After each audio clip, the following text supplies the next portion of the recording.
Okay, guys, yesterday, Mrs. Selinsky talked to you about place value and how each digit in a number is worth a certain amount or is worth a specific value. You have ones, tens, hundreds, thousands, 10,000s, 100,000s. That's your place value system. Today, I'm going to show you how to take a number and write it out in expanded form.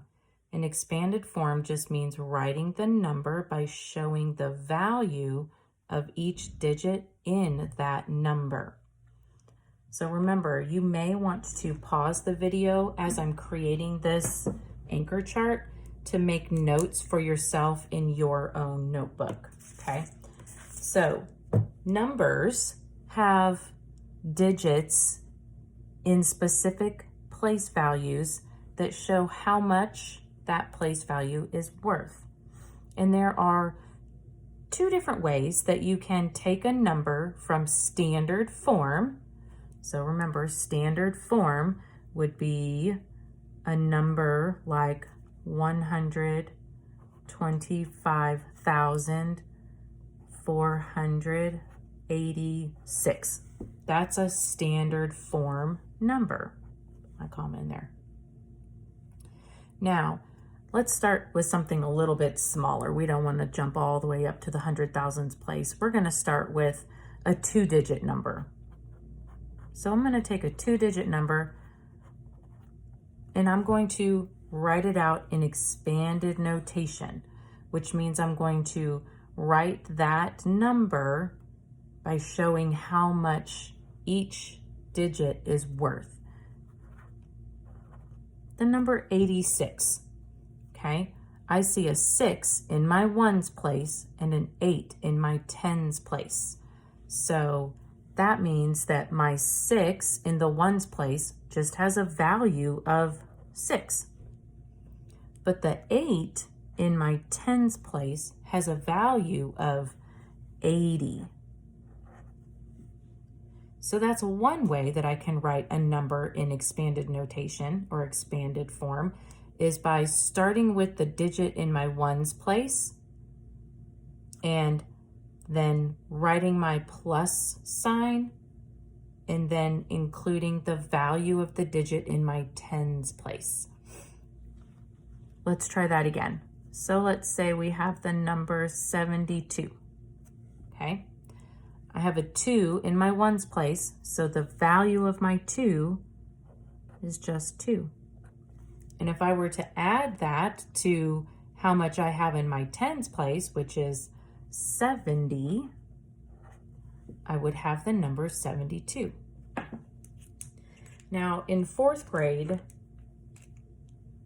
we would prefer that when we're writing a number in expanded form, that we start with the largest place value. So I'm going to move up to 3-digit number, and I'm going to use the number 384. This is my standard form number, 384. Now I'm going to write it in expanded form by showing the value of each digit in this number. And I'm going to start with my hundreds place. So sometimes when I'm going from standard form to expanded form, I like to look at how many place values do I have. And this is a 3-digit number. So that means I have 3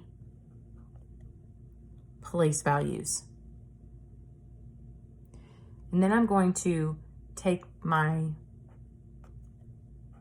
plus sign and put it in between each of my place values and start with my largest place value, which is the hundreds place.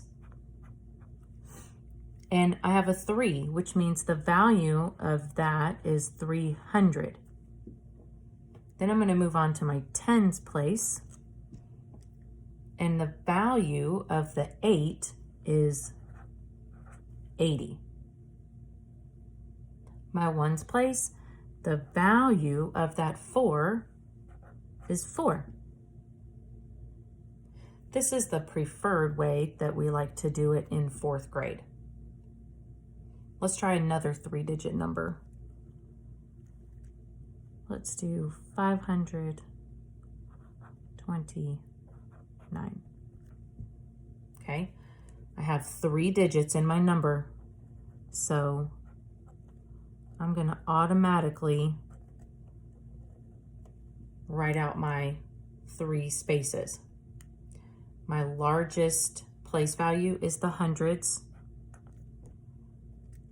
Then I have tens, and then I have ones. I'm going to look at the hundreds place. There's the digit 5 in that hundreds place, which means it has a value of 500. The 2 in my tens place has a value of 20. And the 9 in my ones place has a value of 9. So standard form into expanded form. Let's go just a little bit larger and do a 4-digit number. 1,278. That's my standard form. I notice that I have 1, 2, 3, 4 place values. So I'm gonna draw that out. I'm gonna start with my thousands, hundreds, tens, and ones. I have the digit 1 in my thousands place, which has a value of 1,000. A 2 in my hundreds place, which has a value of 200. A 7 in my tens place, which has a value of 70. And an 8 in my ones place that has a value of 8. Now, what happens if I have a number that has a 0 in one of my place values? I'll give you an example of 2,045. Okay. Now, I know that it's a 4-digit number because I have a digit in my thousands place. But I also see that 0 in my hundreds place, which means my hundreds place, the value is 0. So that means I do not have any hundreds. So instead of putting a 0 in my expanded form, I'm just going to leave it out, which means I have a digit in my thousands place, a digit in my tens place, and a digit in my ones place.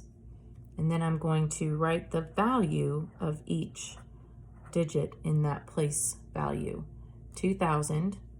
I have 4 tens, which means the value is 40, and I have 5 ones.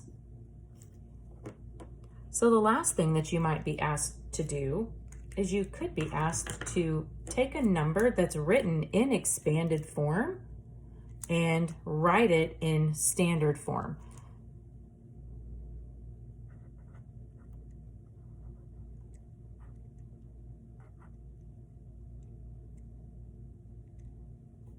Okay, so 3,617 is my standard form. But if I was given the expanded form,